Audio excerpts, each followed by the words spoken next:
So we're recording now, and it's a Monday afternoon. We could have started earlier for the sake of both our viewers and for Pat, because Pat was a free man then. But anyway, we're here now. It's 2:00 nearly. Yes, just coming up to 2. And I'm joined by Pat. How are you this morning, Pat? This afternoon, Pat. Man, Jude, it's been quite a weekend. I think we both admit that watching the TV over the weekend was quite an experience. Yeah. Okay, let's go with the topic of the day. I must say, people say things like, oh God, there's so many elections, not another one. I love them. I just love them. No matter who's in it, I love them. Because it's like a penalty shootout every day, every hour. Okay. Well, obviously Sinn Féin did fantastically well, surprisingly well. They didn't quite repeat what they did in the South, where they ran too few candidates and would have, added massively to their number if they'd run more candidates. But they did run fewer candidates than they should have in the North as well. I mean, not on the same scale, but quite a few.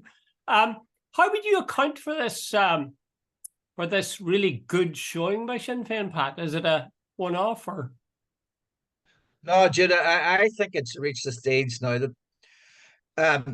there's a whole lot of factors, but there's an arrogance. The DUP behaviour this last while, people are sitting with the biggest waiting lists, hospital waiting lists in all of the UK, can't get a doctor's appointment, and all the sort of really badly off areas are going to suffer massive cuts in funding. It's the poorest are going to pay.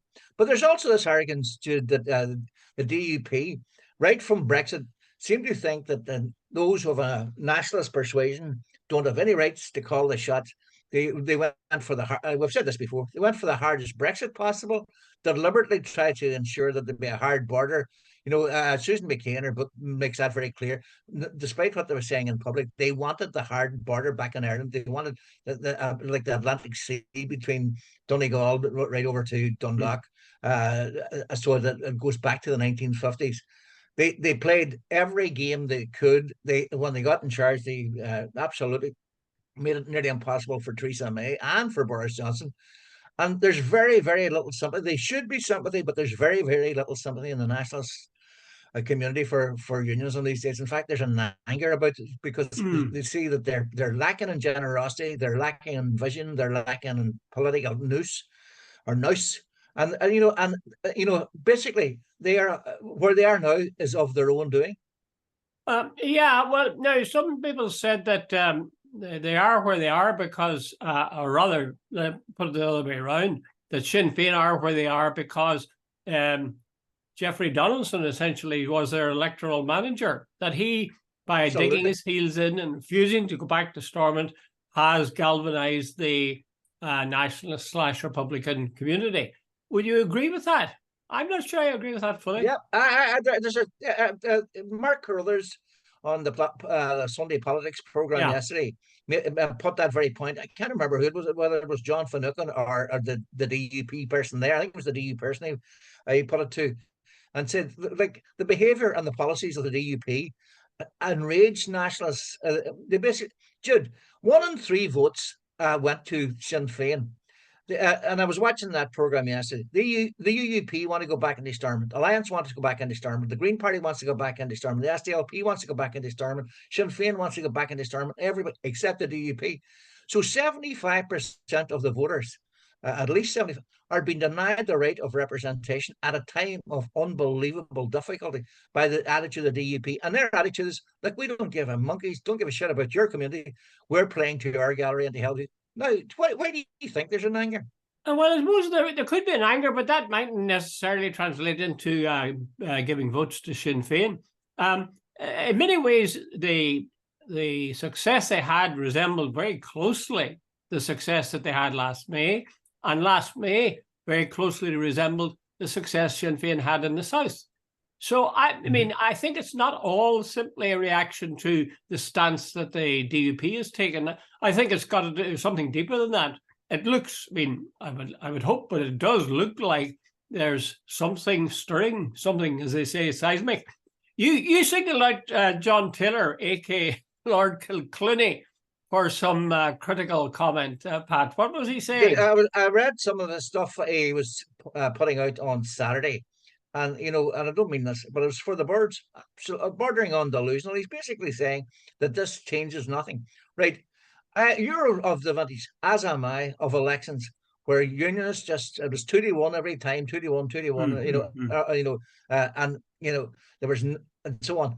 And he's this man who's a farmer, senior player in the Unionist Party, one of the big beasts of unionism, former Minister for Home Affairs, if I remember correctly, and so on. He's now trying to say that after an election where a nationalist party has topped the poll on 2 successive occasions, that changes nothing. And I'm going, if you think Sinn Féin gaining another, what was it, 44, what is it, 144, an additional 39 seats, they're also the biggest party now in the Assembly. So nationalism is the biggest party in both local government and we'll call it national government, and that changes nothing.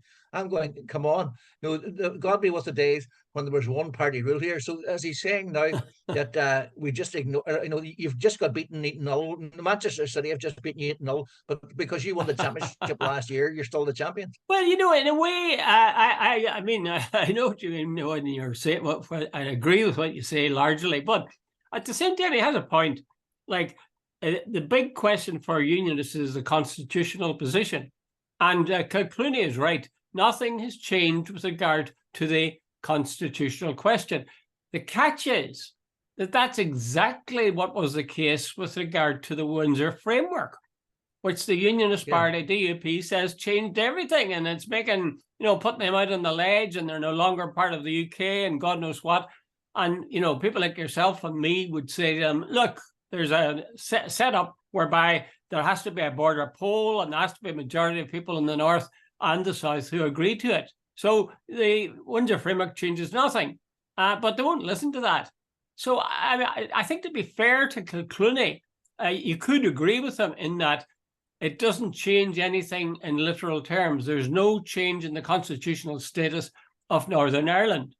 But of course, as I've always said about the Windsor framework, there is some real change. There's a sense of momentum. And the Windsor framework and the fact that the North is having to play by the same economic rules as the South, that's what's worrying them. And likewise, I think Kilclooney is right. There's every election for the last 4 elections Sinn Féin has been in North and South, they've swept the boards. Now, that's not good news. If you take your follow-on, if this is reflected in a border poll, now I'm not saying it will, but if the direction of travel keeps going the way it is currently going, when the border poll comes around as well, if Sinn Féin and the Nationalists can get that vote out in the same way, Jude, that would be very, very worrying for unionism. Jude, there does seem to be I'm not quite sure. I can't explain because I'm not a unionist. I don't know the mindset. But there's roughly apparently about 20% of unionism that doesn't come out to vote. These are people who, by and large, are socially liberal, and sort of can't get around. In regards to, say, maybe the DUP's fundamentalism and their relationship in regards to their views on homosexuality or gay people or abortion or whatever. But there seems to be about 20% who never come out to vote. And I hear Sir Geoffrey and others reaching out saying we need the unionist unity and we need to get these people out. But these people never seem to vote. Now, maybe they're just type of people saying, look, we don't give them monkeys if there's United Ireland coming down the road in the morning. Or maybe if there was a border poll, they might come out to save the union. I don't know. But there's the days of an open and shut case that unionism would win the vote is gone. Aye, that's right. But several commentators have made this point, including, I think, John Tong, the prof from Liverpool, that the number of nationalists or non-unionist voters is in a majority in the north now, and I'm assuming it's in the majority in the south as well. But he says that the polls show that the people who would vote for in the north, who would vote for a united Ireland, is only something like 30%. So 30% would vote for a united Ireland, they're saying, but over 50% have voted for, Sinn Féin and other nationalist parties.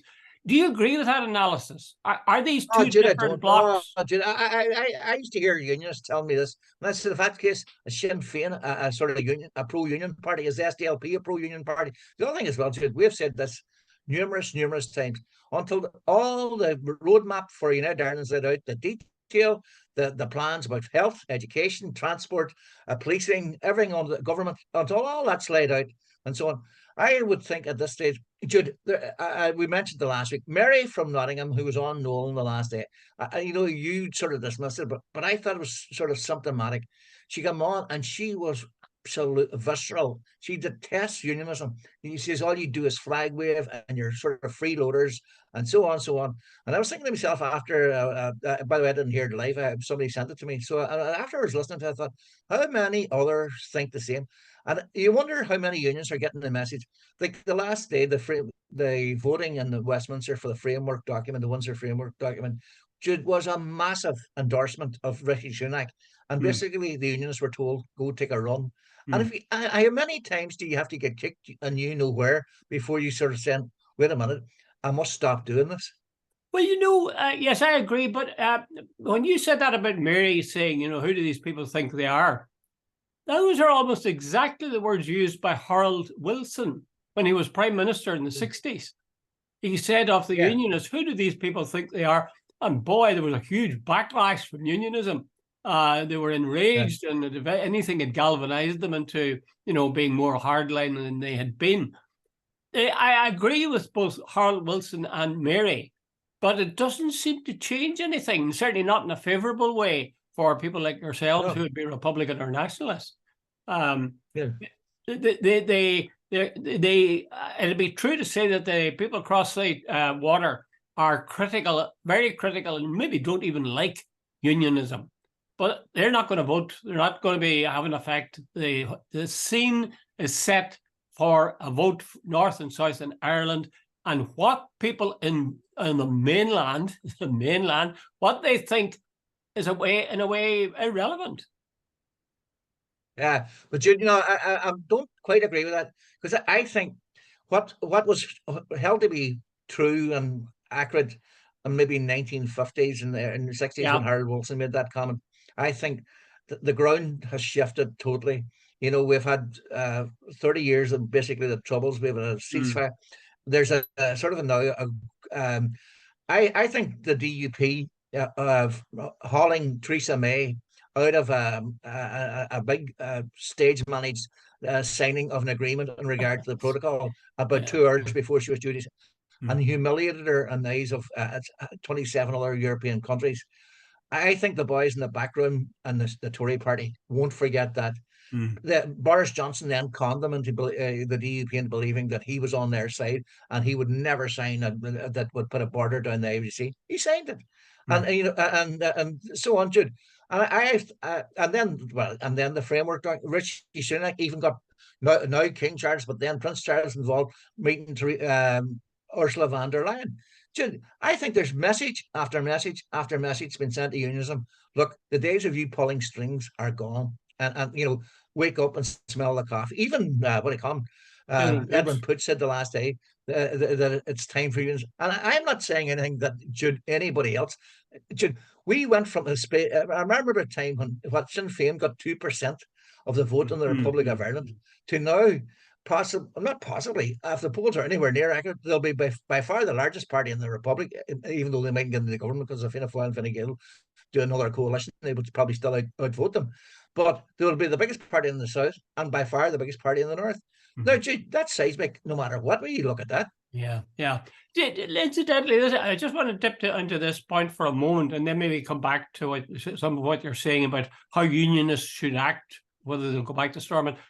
What did you think of the coverage of the local elections and what people have described as a tsunami, the juggernaut, all the rest of it, of Sinn Féin's success? What did you think of RTE's and the South's coverage of that in general? Here's the point. I went into Templemore Sports Complex at Germantown, and on Friday evening, I tried to get coverage. BBC was off air. Now, there was definitely UTV, fair play, they were covering it. I Mhm. couldn't find anything on RT.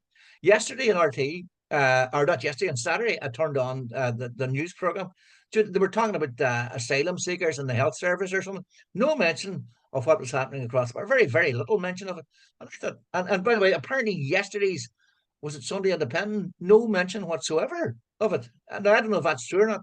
Well, I watched is it the Week in Politics they call that program on Sunday. Yeah. Um, I watched it last night. yeah, they did deal with it, but they dealt with it inside, I would say, 5 to 10 minutes in a program that went on for a full hour. Now, maybe are we deluding ourselves? Are we thinking, well, this is very important for us, we're very interested, but I mean, the South, got its own way, its own Can I interest, put, its own can I problems. put it to you another way? Actually, on my dear column in the Daily Mirror, I actually mentioned that very point. On Saturday evening, the lead story on both ITV or ITN News and BBC was Philip Schofield leaving Good Morning Britain, which was followed by item two, the death of Martin Amis, a novelist who I'm not sure too many people would have read. He's a bit intellectual and a bit whatever, and so on. I don't think a million people would have read, but he was number two. And as far as I remember, then the elections in Northern Ireland. If you consider the fact that Sinn Féin's vote now could be an indicator or a predicator or a predictor of massive changes in Northern Ireland. And it doesn't even make on a very slow news days, it doesn't even make the headlines. What does it tell you about how important Northern Ireland is to the UK? Yeah, yeah. Well, I think Leo Varadkar did turn his attention to Sinn Féin. He didn't turn his attention to the North, but he turned his attention to Sinn Féin in terms of, he said that they were really, it was politics for slow learners with them, that they were now coming around with regard to the links with NATO or the links with PESCO or that kind of thing. He also mentioned, he said funding, their funding, there was a question mark over their funding and their links with crime, he said. I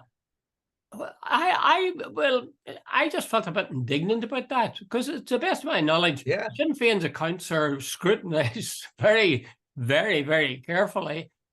So you really shouldn't be saying things like that, except they're true. I'm surprised that Sinn Féin hasn't gone back harder on that than they did. I think it's Sinn Féin just a recent. There's a friend of mine who's a Shinner, and he has attitudes. He doesn't get nice, but upset. He says, "Pat, them every time they do that, he says our vote goes up because he says it's just a smear." Jude, here's the thing: is anyone seriously telling me that if an Englishman left 4 million to Fianna Fáil, they wouldn't take it, or if they left it to Fine Gael, they wouldn't take it? That if some rich Americans left money to political, there's a guy and he hated apparently the establishment in Britain, and to give two fingers and give money to Sinn Féin. Now they channel it through the North, which, by the way, they're quite entitled. It's legal. They've declared it, and so on, so on. Dude, I don't see, and I think it's more than a little hypocrite from people like particularly Michael Martin and these are parties have got massive donations from big business, and don't tell me they didn't do them favors. So the hypocrisy is a wee bit but ironic. You see, Pat, to come back to the actual DUP again, do you think have they moved their position a little bit? Like their whole thing about not going back to Stormont was they needed to have the Windsor framework changed because they were on an unequal footing and on the ledge in terms of the UK. But I listened to Edwin Poots. Now, I'm not sure who was interviewing him, but I think whoever the interviewer was said, well, whether you like it or not, the Windsor framework, and you said, right, whether you like it or not, the Windsor framework is in place. That's what's been agreed. In fact, the Windsor framework was devised to please you guys because you weren't happy with the protocol. And that's not going to change. Now, Edmund Poots didn't say, I agree, but he went on to say something like, oh, well, we need to see some change or we need to get something else. I got the feeling he was beginning to inch very carefully towards the notion of getting some sort of payoff as a fig leaf. Hi, June. Here, I was just, you're going down a path I'm interested. Do you understand? Have you any notion or any what John Tong asked a question. He says, by the way, he said to Mark Crothers, yes, he says, the DUP has not spelled out what exactly it wants and what it needs. Where's you mentioned the fig leaf last week. So so far, I don't know what will it take to get them to go back into Stormont. Well, know? If you stick strictly to what they say, you'd have to change everything. What they object to is being classified along with the rest of Ireland as part of the EU in the terms of the single market, whereas the rest of the UK isn't. Now, that simply has happened. I don't see that changing. I really don't see. You can't change that. I don't believe you can change that. I think that's where the will of the great British people would come into play. So that's not going to be changed. So I think, you see, they've hoped maybe they'd shift them, and they clearly haven't. And I think now they're inching very carefully towards the idea they'll get a big dollop of money, something like that, which will give them, it'll be a financial fig leaf that'll carry them back to Stormont. And most commentators, I was listening to a few of them today just, most of them are agreed that they expect to see DUP back in Stormont by September. Would that be your guess? Yeah, that's my guess. But when Tom made the point, I said, Jesus, that's a question I've been thinking about for a while. Every time I hear, they've never spelled out. In fact, seeing the protocol was introduced, I remember thinking to myself, go on, Jeffrey, go and spell out, tell the British and Irish government exactly what you want. Stop just saying no. Tell us what your plan is. We want a border in the from Donegal to Dundalk. We want this, we want that. What do you want? Now, I do think now, if I'm reading the entrails right, that they'll probably go for, as you say, some sort of financial package to ease the burden of the cutbacks and the recession over here, and maybe sort out some of the waiting lists and so on. But even that's not going to be massive. But also, I presume there'll be a fig leaf of some sort of legislation thing cut through to ensure that, now what that will be, I don't know. And maybe then some other blandishments, maybe a couple of knighthoods for some days. I don't know, Jude. But I really don't know. But Jude, they've, like I said earlier, they've put themselves right on this. And I saw a guy on, I think it was Twitter this morning. He said, Peter Robinson's one. Remember Peter Robinson's one? We should start looking for converts and stop describing people as Lundies. This guy was on. He says basically he's accusing Robinson of rolling over to nationalism as well. So with an attitude like that, they're going nowhere. The whole art of politics is compromise and ensuring that you're looked after. If you refuse to bend, you get knocked down. Yeah, I mean, the population is clearly changing, obviously, because of the census revealed that. So the only salvation that exists for the unionism is to win converts to its cause, as you say. And nobody, in all the talk, I didn't hear anybody saying really go out and will try to persuade people of the good idea it is to be part of the UK. What they were saying was, our supporters should, really, we'll have to get them to turn out. It wasn't that we had different people coming in and voting, but we'll have to get them out of the garden centre. Have to get them from sitting in front of their TV. Got to get our unionist population supporting us. But the point is, if they did that, you may be sure that every nationalist would do exactly the same thing. And, you'd be back where you started. But you know what I thought was odd? A lot of the people that were out in the media from the DUP over the weekend were trying to suggest that staying the same is actually a great result. And I know that our vote held and it's a vindication of our position, etc., etc. It's like sort of ignoring the other teams when they're all roaring past you. But you're in fourth place last year, so when you're fourth place, brilliant. That's vindication. That's sort of so stupid. Basically, what's happening is, we've been passed out totally, but because we're now in the slow lane, but that's where we were last year. So that's good. That's right. That's very good. Actually, quite a clever thing to do in a way, to try to pass off the fact that all certainly your main opponent has passed you out and gone zooming off into the horizon. to say, well, we're still Yeah. going at the same pace as ever, so we haven't lost a thing. We haven't lost anything. Yeah. Oh, dear, But dear, listen, dear. listen, are you people for real? Are you trying to suggest that now Sinn Féin are 8 percentage points ahead of you? They've got 31%. You've got 23. Sinn Féin have got 144 seats. You've got about 122. Sinn Féin are the biggest party in the Assembly. Their person, their leader is going to be the First Minister designate. You're the smaller party and now in local government as well. And you're trying to tell that's maintaining our position. Well, I suppose you have to whistle if you're going past the graveyard. I don't know. Have we kicked this topic enough, do you think, or is there still something we probably need a bit of kicking? Here's a question. It's a question I wanted to ask you. Yeah. You know, if you were Micheál Martin and Leo Varadkar, and you're seeing now, another way, I think it was maybe you mentioned it sometime, that in the South, they are more concerned with the sort of feelings of unionism or the concerns of unionism than they are with the aspirations of nationalism. Is it not time that they start to say, wait a minute, let the British government look after unionism, and our job primarily is to speak for our people, namely, and drop this sort of, the concerns of unionism sort of take priority. Is that unfair? Oh, it's not unfair, Pat, but it also would be suicidal in terms of their political position in the South.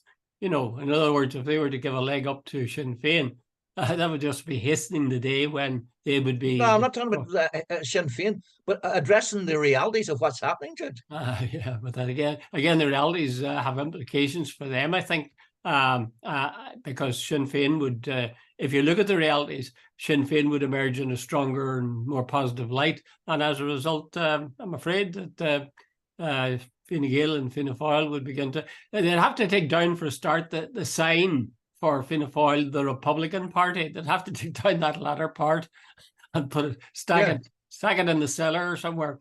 Yeah, there was one point I wanted to mention. Can't really think what it is. Anyway, let's go on a bit. Katie Taylor was beaten. And I said, when I heard she was beaten, I said, that wasn't supposed to be the way that story was to end, or at least the way the story was to go. So were you like me, a little bit disappointed, or did you care, or did you say... yeah, but the other side of the story is she's unbeaten. She's 35 now, 36. Dude, it was inevitable. As my dad used to say many years, every dog has its day, and eventually, I was watching Ronaldo last season, and I remember him when he came to Manchester United, he was almost unplayable. Yeah. And then, I was watching him towards the end. He could hardly, not that he couldn't run, that's ridiculous, but he didn't have the same sort of, he was leaving people for dead 20 years ago. He just wasn't leaving people for dead. Boxing, Jude, you get found out eventually in boxing, unless you have a super punch like somebody like George Foreman, and one punch can win you a fight. But female boxing, I don't think that's a realistic. There's very few knockouts in female boxing.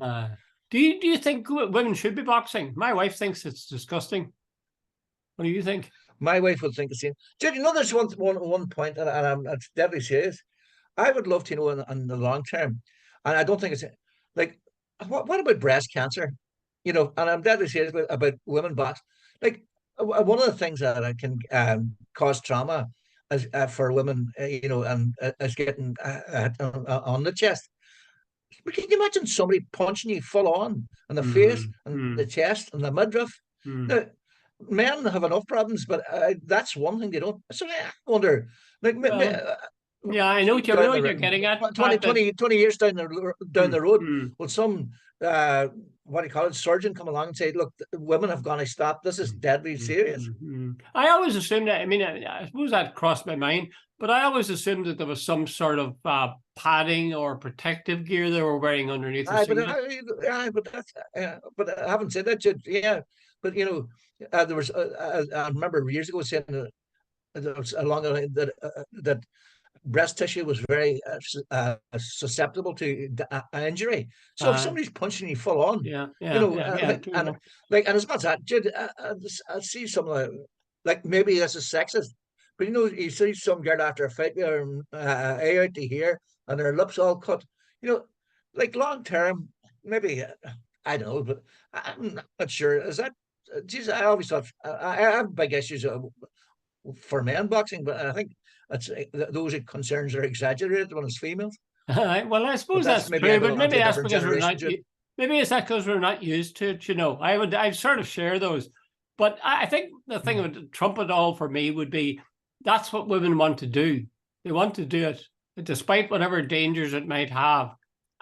They do it, and I mean the same thing if you stop to think about it in terms of danger to your health with soccer is heading the ball. I mean, no matter how light the ball may be now, and certainly back in the old days when you had a big leather heavy ball and you're continually heading that thing, you wouldn't need to be a genius to work out that might have an effect on your brain. But they talk about maybe eliminating it and so on, but it's still going and has been going for a long time.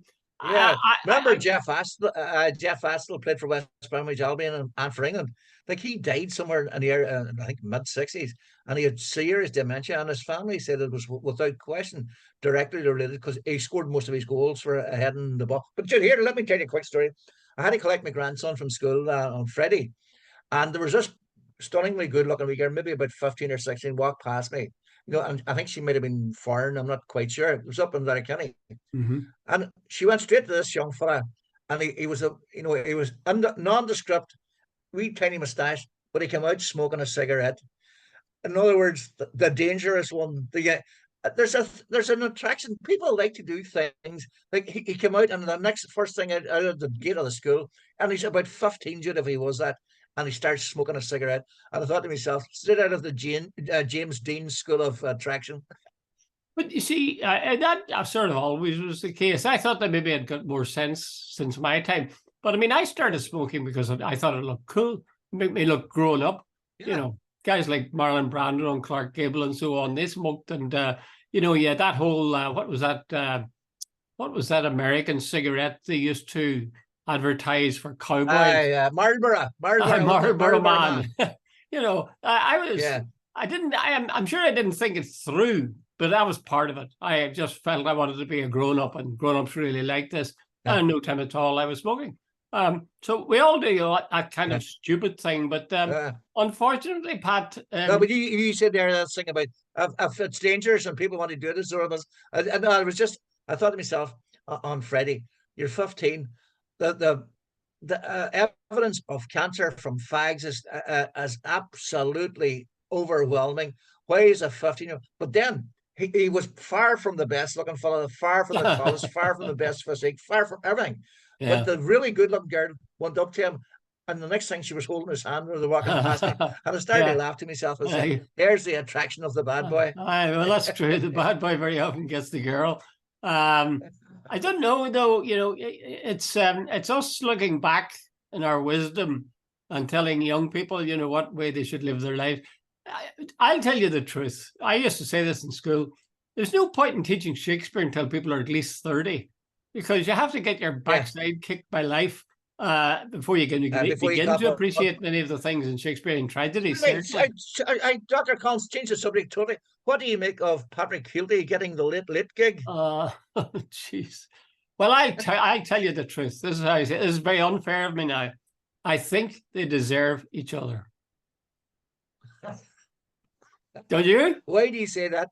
Because the Late Show's a pain in the bum at this stage. I've watched it for decades upon decades. And, it's got so trashy. And it's got these, I think you've said this, the EastEnder star comes on and talks about her private life or whatever. Anyway, I never liked Ryan Tuberty very much. And I think we've talked about Patrick Kielty as well. He did a documentary that was sort of looking back at the divisions in the North and the fact that his father was shot by loyalists. And he was dealing with the bonfires and so on. And it ended up, or at least a part of it was him joining in laughingly with the the guys who were putting the bonfire together. I just thought that was sort of silly, sort of stupid. The people down south loved him because that meant he was so progressive. Oh, God almighty. Well, then they're a match made in heaven. Let's put it like that. He right into the Irish Times, leafy suburbs, sweet band. They like that. They like that. Okay, Pat, time up. Okay. Good luck. Enjoy the rest of your week. Thank you. See you Friday. Yeah.